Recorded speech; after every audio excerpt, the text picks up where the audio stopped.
Hello बच्चों, प्रश्न दिया है 100 ओम का प्रतिरोधक 200 वोल्ट 50 हर्ट्ज आपूर्ति से संयोजित है। एक पूरे चक्र में कितनी नेट शक्ति जो है व्यय होती है, हमें बताना है।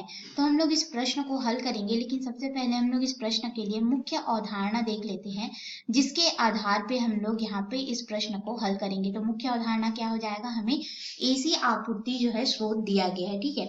तो एसी आपूर्ति स्रोत में जो शक्ति होती है उसको हम लोग देखेंगे। तो यहाँ पे एसी या फिर जो प्रत्यावर्ती हमारे पास यहाँ पे आपूर्ति है, उसमें हम लोग क्या कर रहे हैं, शक्ति क्षय का मान हम लोग देखेंगे। आपूर्ति में शक्ति क्षय, तो शक्ति क्षय का मान या शक्ति व्यय का मान अगर हम लोग को निकालना है, सबसे पहले हम लोग को एसी आपूर्ति को यहाँ पे समझना पड़ेगा। तो देखिए, जो एसी या प्रत्यावर्ती आपूर्ति होता है, इसमें अगर हम लोग देखें तो यह इस तरह से साइनोसोडल फॉर्म में चलता है, यानी कि साइन वक्र के रूप में यह जो है चलता है हमारे पास, चाहे वो वोल्टता हो या फिर समीकरण हो, हमारे को वोल्टता का समीकरण हो या धारा का समीकरण हो, ठीक है।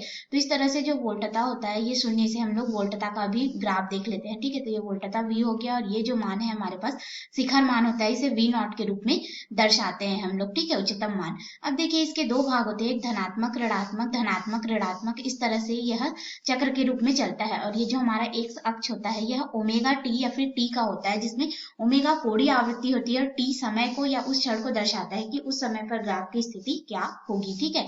तो ये उसके लिए अक्ष हो गया। यह वोल्टता या करंट का अक्ष हो सकता है हमारे पास, जिसका हम लोग समीकरण लिखेंगे। तो अभी हम लोग यहाँ पे वोल्टता के लिए देख रहे हैं, तो वोल्टता का यहाँ पे जो समीकरण बनता है, V बराबर ये हो जाता है V0, यहाँ पे हो जाता है साइन ओमेगा टी, ठीक है।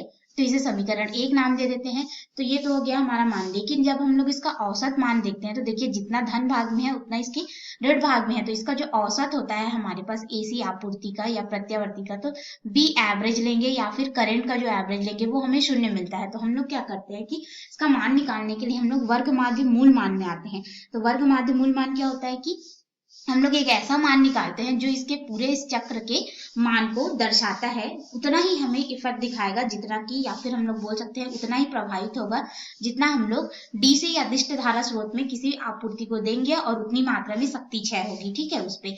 तो उतना ही क्या करेगा, इसका वर्ग माध्य मूल मान भी उसमें आपूर्ति में लगाने पर क्या होगा कि जो हमारे पास परिपथ है उसमें लगा देंगे, तो उतनी ही शक्ति व्यय करेगा जितना कि दिष्ट धारा में हो रहा है। तो इसके लिए हम लोग को यहाँ पे जो वर्ग माध्य मूल मान है उसका अगर हम लोग समीकरण देखें तो क्या हो जाएगा, हमें धारा का वर्ग माध्य मूल मान अगर लेना रहेगा तो आई आर एम एस बराबर हमारे पास क्या हो जाता है, वोल्टता का वर्ग माध्य मूल मान, फिर बटे में हमारे पास हो जाएगा प्रतिरोध आर, इसे समीकरण 2 नाम दे देते हैं।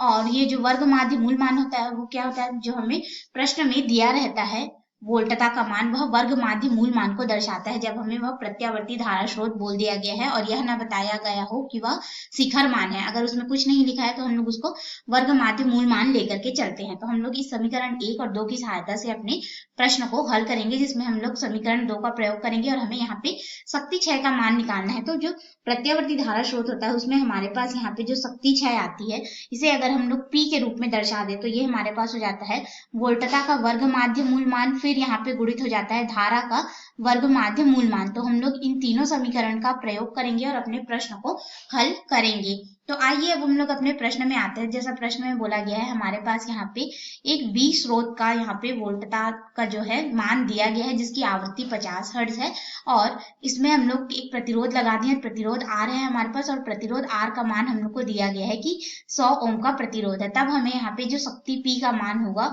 कितना व्यय हो रहा है, उसको बताना है। तो हम लोग इसके लिए क्या करेंगे, समीकरण 3 का प्रयोग करेंगे। लेकिन समीकरण 3 के लिए हमें यहाँ पे धारा का वर्ग माध्य मूल मान चाहिए होगा, क्योंकि हमें वोल्टता का जो वर्ग माध्य मूल मान है वह प्रश्न में दिया गया है कि यह 200 वोल्ट का है, ठीक है।